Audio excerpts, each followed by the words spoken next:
As always, Ted, kick us off. Who do you have as your winner of the weekend? Army. Of all people, I'm going Army. Army is 7-0. They just beat East Carolina, beat them handily, covered the spread, which, by the way, for those paying attention, Army not only 7-0 this year, 7-0 against the spread, and I believe 10-0 in their last 10 games against the spread. But it's Salute the interesting. troops. They're making you money, people. They are making you money, and this team is really good. They are tough. We all know how the option situation works and how hard it is, but you got some fascinating things brewing here. Undefeated 7-0. Um, they've got Air Force on the 2nd of November at North Texas. Then they've got Notre Dame at home. And that's on the 23rd, and they end with UTSA. And then they've got the Army Navy game, which for those wondering, Navy is undefeated themselves. So there's a very interesting chance that Army and Navy could play possibly in the American Conference Championship game before they play in the Army Navy game, which is on December 14th. Um, and I don't know what they would do in that situation. Would you just make that the Army Navy game? Because the Army Navy game is after Selection Sunday for the playoff. So it presents an interesting kind of dilemma that's brewing at the end of the season if it plays out the way it is right now. Which is very much in play. Yes.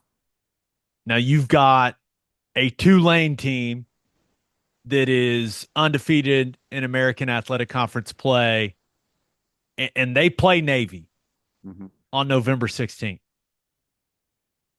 But yeah, this feels like an absolute. Is it a disaster for the American? No, it's not a disaster. It, This is best case scenario. everyone will be talking about it. Is it? It feels like best case scenario. I know this. That conference championship game is getting played because there is a TV deal in place that says that game is getting played. Yeah. So So whoever qualifies is playing that football game. I don't know how they handle it. It's interesting, but the other thing that's interesting is I you got to remember that you got the automatic qualifiers. And right now you've got BYU who is 7-0 in the Big 12. You got Indiana who is 7-0 and leading the conference in the Big 10. You possibly have Army getting the at-large bid for the highest ranked conference champion in the non-power four group. You you do not want Army to make the playoff. If you are in the playoff, you do not want Army to make the playoff. Can you imagine like trying to prepare for an option team? If Army's on your schedule, you start preparing for the option in the spring and how you're going to play it and how you're going to prepare. And you just sprinkle it in. You sprinkle some more in training camp. You introduce your players to it. Probably in the bye weeks, you throw a little bit in there so it's not all brand new on game week. But in a playoff, you really don't have the ability to do much of that. And I guess if they happen to make it, everyone that has a chance of playing them possibly at any point has to start preparing for it. The 5 seed, a lot of people have talked about how being the 5 seed could have a lot of advantages. Those advantages go away if you have to play a triple option team in the 5-12 game. They do. That 100% is do. hell on earth Hell on earth. for a football team. Yep. And you think about the 5 seed's going to be a really good football team. it's going to be an Ohio State, a Penn State, an Oregon, maybe an LSU, or like a Tennessee. That's who the 5 seed is going to be. And that team may have to play Army. Yeah. Yep. It's crazy. And, you know, just so you know how it goes, I mean, East Carolina, they scored 21 in the fourth quarter. That game was dead and gone. And they scored 21 in the fourth quarter. But you, the time of possession in that game, even letting them go do what they wanted to in the fourth quarter, it was 38 minutes to 22 minutes. That's what Army does to you. We all remember we had a great team in 2018. They damn near beat us at our place. Kyler Murray like scored a touchdown on every single possession we had, basically, and that was like 5 possessions. It was nuts, and that's kind of what you're in for. And they're good this year. It's not just like, oh, they haven't played anyone. They're good. No doubt. A very interesting developing situation there I for mean, Army, Navy, the American Athletic Conference, and the college football playoff. I love it. That was what a tremendous winner of the weekend, Ted. Covered a lot of hey, ground there. covered a lot of ground, but we'll be monitoring that as we move on. There's a good chance that Army, the way I am, is probably my winner every week the rest of the way out. Army, they get the big one they have left is Notre Dame. That game is at Yankee Stadium. Yeah. Now Notre Dame is a little bit more prepared, to play the triple option stuff because they'll play Navy too. So they'll have a good plan for it, but that's not one you're really excited about playing if you're Notre Dame for sure. They've got Navy coming up on Saturday. So we'll see how it looks for the Fighting Irish. Yep. Who do you have as your loser of the weekend? Uh, it was late Friday night, but you got to go with Oklahoma State, man. They're going through it right now, and they had a chance to go out against a good football team on the road Friday night, big environment, and you almost shocked everyone with coming out of there with the win. But oh my gosh, on the last play, could you believe it? Brutal. Darius Lassiter is a really good player for BYU, Hmm. but let's be real. That tackling from Oklahoma State's defense on that last play, game's on the line, Ted. That was atrocious. Yeah, I'm watching it right here. It's like it's the old prevent defense prevents you from winning, and you just got a bunch of guys standing around back there, and he throws the ball into a group of Oklahoma State players, and they're all just kind of waiting on someone else to make the tackle and into the football game. I know BYU still had a timeout, but uncharacteristic of that moment for a defense. That was painful to watch. Do you think Oklahoma State wins that game if Rangel doesn't get hurt? I mean, it's kind of hard to argue with how it all unfolded. I mean, it, Because he was kind of balling before. I know he had the interception, but he was kind of balling before he got hurt. yeah, And what he was adding in the run game, had that long run, like 50-plus yard run. yeah, I things were looking much better for them offensively. Ollie Yeah, Gordon finally had 100 yards rushing. first 100-yard rushing game since South Dakota State, first game of the year. He had 150-yard run, and I think the other 15 had like 54 yards. That's not exactly what you call efficient, but at least you had the explosive. Big Right. long touchdown. Yeah. What do you think of BYU? I I'm really happy for Kalani Sitake. Remember, this is a guy for whatever reason, some people going into the season, we're talking hot seat Yeah, yeah. for That was a common Sitake. talking point for sure. They are, I mean, may end up in the top 10. They're 7-0.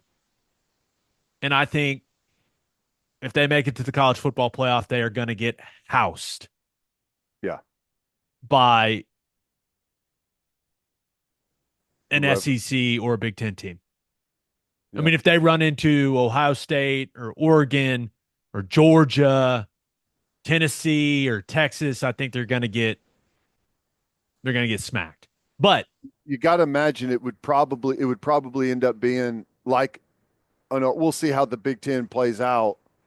The championship game situation is going to be awesome this year. Just kind of for what's on the line. Like same thing in the SEC, really. It's going to decide the conference championship games are going to have like massive implications on the playoff, which is, I guess, how you want it. BYU, are they going to go undefeated in the regular season? I was just looking at it right They've got now. UCF, Utah, Kansas, Arizona State, and Houston left, Should all winnable. Now, the Holy War is, you never know, right. but no Cam Rising for Utah. Utah's a 4-3 football team. Hmm. BYU's going to go to Salt Lake City thinking that they're going to win that game. You would have to imagine. But The interesting thing is like you they got might go BYU. undefeated in the regular season, dude. I know you got BYU at 7-0. You also got Iowa State at 7-0, who was able to pull out a victory. And Iowa State's got Tech, Kansas, Cincinnati. They are at Utah, and they've got Kansas State at home on the final game. I I think That that they got a chance too. Kansas State, Iowa State names on November 30th. Whoever wins that is going to be a winner goes to the Big 12 championship Most likely, game. yeah. If Kansas That's how State it handles feels. their business, yeah, for sure. Yep, Big 12's fun, man. it's crazy. Yeah, It does feel it feels like the Big 12 is going to get two teams into the playoff of that group of three, right? With BYU, Iowa State, and Kansas State. I think Tech's kind of out of the conversation, personally. That's how it feels. Or could the committee look at it and go, hey, whoever wins this conference, they're in, and the rest of these teams, maybe they don't get stack up? lost. I don't know. It'll be fun to I mean, find out.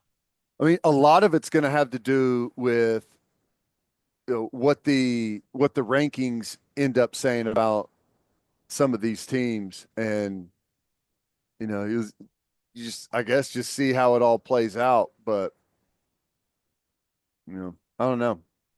Pretty pretty fascinating stuff, and it's shaping up pretty nicely. Iowa State, like right now, they're ranked number 9. BYU's 13. And I think I would agree with that. I think I would rate Iowa State higher than BYU. Would you? Think so. A little more reliable at quarterback with Rocco Beck than and hey, the Retzloff guy he's fun to watch. Yeah, he is. He's fun to watch, but I trust ultimately I trust Iowa State's defense more than anything BYU's got. Just the Agree. system. It's Yep. proven. They play good defense. Yep. Yep. Iowa State right now currently has the 8th ranked scoring defense in the country, giving up just 14 points a game. Pretty good. There's a reason a lot of coaches show up in Ames in the offseason trying to figure out what's going on there. Yeah. The enigma. John Hickok's like, "Oh, who's coming this week? All right, yeah, let's teach him our defense again." All right, let's finish up with my winner and loser of the weekend. But first, we are brought to you by Prize Picks. Download the Prize Picks app today and use code OKBreakdown to get $50 instantly after you play your first $5 lineup. With over 10 million members and billions of dollars in awarded prizes, Prize Picks has made daily fantasy sports accessible to all. Which players are going off, which ones aren't. Make your picks in less than 60 seconds and turn your sports opinions into real money all season long on Prize Picks. You just pick more or less on at least two players for a shot to win up to 100 times your cash. This week, looking at the football board, give me Baker Mayfield less than 255 and a half passing yards against the Ravens, and give me Kyler Murray more than 218 and a half passing yards against the Chargers.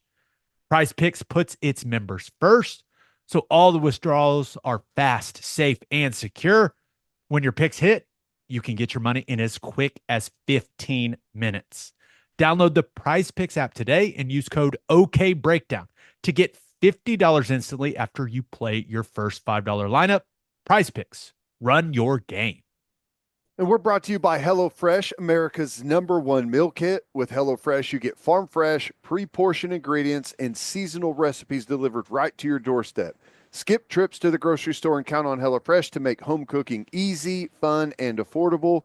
We all know home-cooked meals are much better for you, but you don't always have time to pull it off. But with HelloFresh handling all the meal planning, shopping, and most of the prep, it's easier than ever to get dinner on the table quick and painless. My wife and I made HelloFresh's pecan-crusted chicken with honey mustard sauce and lemony apple salad.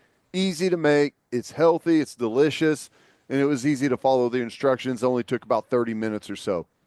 HelloFresh lets you easily customize your delivery from week to week, tailor everything to your schedule by adjusting your delivery date, or skip a week when you're not able to cook at home. Get 10 free meals at HelloFresh.com/free OK breakdown. And it's applied across 7 boxes. New subscribers only and varies by plan. That's 10 free HelloFresh meals just by going to HelloFresh.com/free OK breakdown. My winner of the weekend, give me the Indiana Hoosiers. Woo! Kurt Signetti told us all. Google me, I win. Backing that statement up in a big way. Hoosiers deliver a 56-7 shellacking. Wow. Of the Nebraska Cornhuskers. Just absolutely dismantled Matt Rule's football team. Indiana's offensive line pushed them around. I mean, they rushed for 215 yards. I think they averaged 6.5 a carry. 5 rushing touchdowns. That'll do, man. I mean, it's really, really impressive. And Curtis Rourke, their quarterback, he's pretty damn good. Mm-hmm. Now he left the game with Signetti called it like a little thumb thingy. But it sounds like he's all good. But when he was in there, I mean, he had some beautiful throws. I'm not sure there's a quarterback in the country that throws a better back shoulder ball than that guy. Mm-hmm. I mean, he was just fitting him in there. And then, he goes out. They bring in David Jackson. That guy's balling. Just throwing touchdowns all over the place. Just dimes. So, clearly, they're doing something right at Indiana. When's the last time we talked about Indiana football on this podcast? I don't know. Maybe the year we started it when they beat Michigan. Remember when Penix dove for the pylon and beat Michigan? Yep. That was 2020, wild. Which we started this in April 2020. What a great time to start a sports podcast. Yeah, right. Right before possibly the college football's canceled. Yeah, it's awesome. But this is not a fluke. Watching Indiana, they block people. They control the line of scrimmage. Nebraska had a lot of trouble blocking their defense, and Indiana blocked the hell out of Nebraska's defensive line. Yeah. The one criticism I have of Indiana football, there's only one criticism. They've got to figure out how to not have people's hands cover the TV cameras during their games. Ted, there are these big plays, and there's people putting their arms up like, oh, he's going, or like, yes, or like they're signaling touchdown, and you can't see what's going on the field. They got to fix that. Their fans, their excited fans, are blocking the broadcast. It was so hilarious as I watched. I was like, wait, what's happening? Oh, the running back. Okay, he didn't make a miss. He didn't go score. It's Got to figure that one out. Other than that, 7-0 football team. They've got Washington, Michigan State, Michigan, Ohio State, and Purdue left. 11-1 is very much on the table. Who knows? Who knows? Maybe 12 Yeah, and 0 is who on the knows? table, but You don't want to be playing Indiana right now. That's for sure. hell no. Yeah. And what I guess Offense is Ohio fun. State will have them the week before they play Michigan, and yeah, he's I like Signetti a lot. He's old school.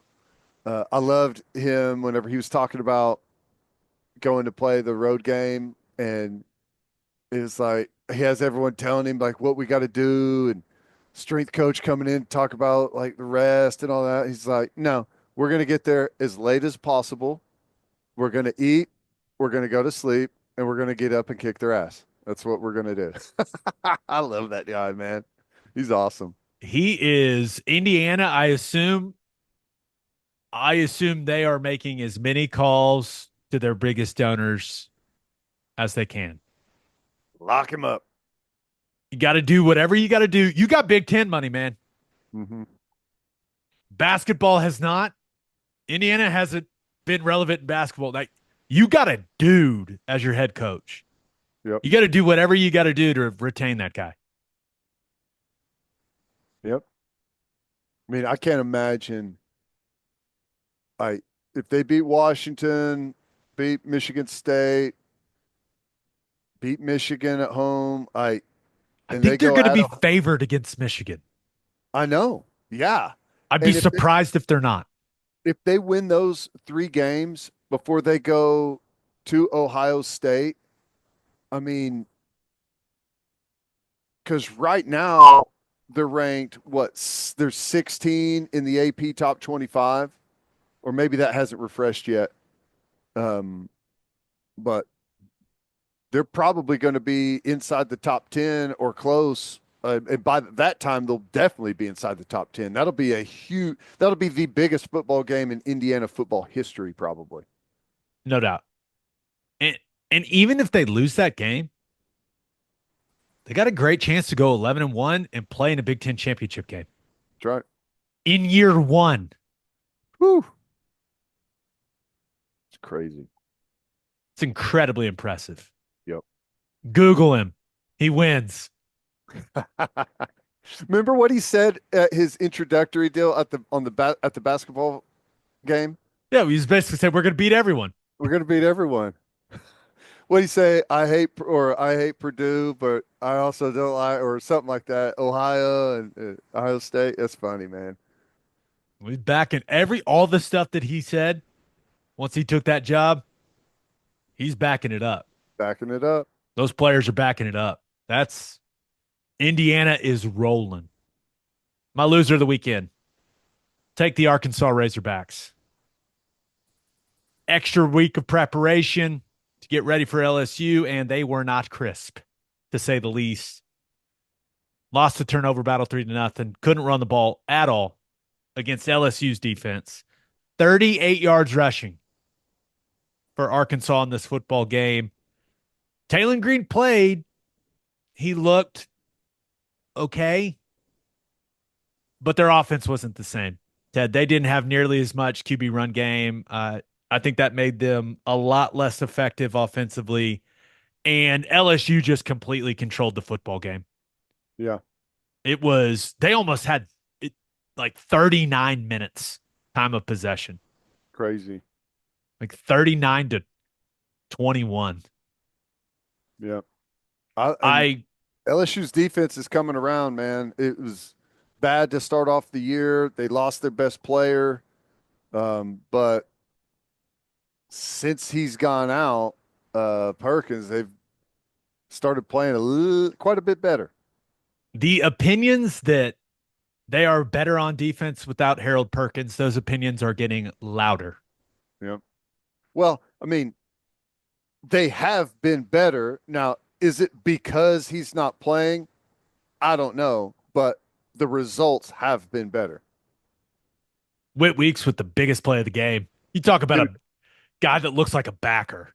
he's the last couple of games he's been coming around. He's playing some really good football. You know, comes on the blitz, bats it up in the air to himself. And LSU punches it in. I think that's when they extended it like 24-10. To me, it never felt like Arkansas was going to win this football game as I was watching it.